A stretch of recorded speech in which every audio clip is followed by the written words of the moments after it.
कि इस प्रकार की पूरी इकोसिस्टम को हमें जड़ मूल से नष्ट करना चाहिए ताकि ह्यूमन ट्रैफिकिंग बंद हो। जो अपनी धन दौलत बेच करके ऐसे बड़े बड़े सपने दिखा करके उनको अंधेरे में रख करके ले जाया जाए, उनके साथ भी अन्याय है।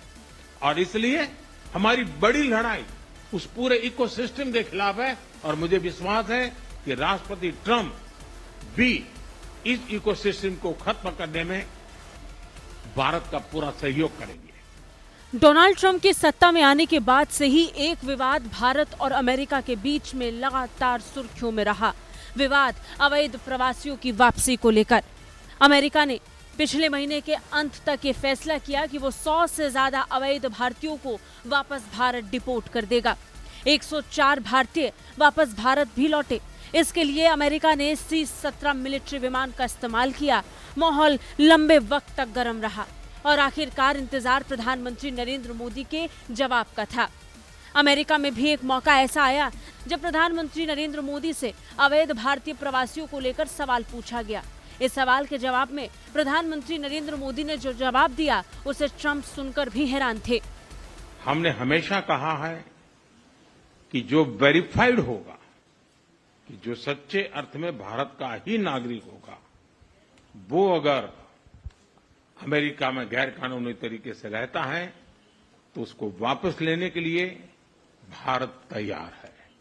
लेकिन बात हमारे लिए वहां से रुकती नहीं है।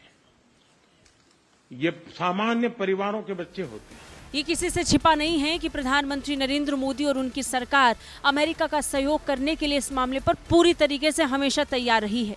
पीएम मोदी ने अमेरिका में रह रहे अवैध प्रवासियों के मुद्दे पर ट्रंप से बातचीत और उन्होंने मानव तस्करी के पूरे इकोसिस्टम को तबाह करने की बात कही। प्रधानमंत्री नरेंद्र मोदी ने कहा कि जो लोग दूसरे देशों में अवैध रूप से रहते हैं, उन्हें वहां रहने का कोई कानूनी अधिकार नहीं है। जहां तक भारत और अमेरिका का सवाल है, हमने हमेशा से कहा है कि जो लोग वास्तव में भारत के नागरिक हैं और अगर वो अवैध रूप से अमेरिका में रहते हैं तो भारत उन्हें वापस लेने के लिए तैयार है। दौलत बेच करके ऐसे बड़े बड़े सपने दिखा करके उनको अंधेरे में रख करके ले जाया जाए, उनके साथ भी अन्याय है। और इसलिए हमारी बड़ी लड़ाई उस पूरे इकोसिस्टम के खिलाफ है और मुझे विश्वास है कि राष्ट्रपति ट्रंप भी इस इकोसिस्टम को खत्म करने में भारत का पूरा सहयोग करेंगे। पीएम मोदी ने आगे कहा कि हमें मानव तस्करी की इस पूरी व्यवस्था पर हमला करना चाहिए। साथ मिलकर अमेरिका और भारत का प्रयास होना चाहिए कि इस तरीके के नेक्सस को जड़ से नष्ट किया जाए ताकि मानव तस्करी पूरी तरह खत्म हो सके। प्रधानमंत्री मोदी ने आगे कहा कि हमारी बड़ी लड़ाई उस पूरे नेक्सस के खिलाफ है जिसने अमेरिका और भारत के बीच ऐसी स्थिति को उत्पन्न किया है। भारत ने अपने देश में रह रहे अवैध प्रवासियों को लेकर के भी लंबे वक्त से जिक्र किया कि उन्हें डिपोर्ट करने की तैयारी भारत करेगा। इसके जवाब में भारत ने ऐसे ही सहयोग की उम्मीद डोनाल्ड ट्रंप से भी की। ब्यूरो रिपोर्ट, भारत तक।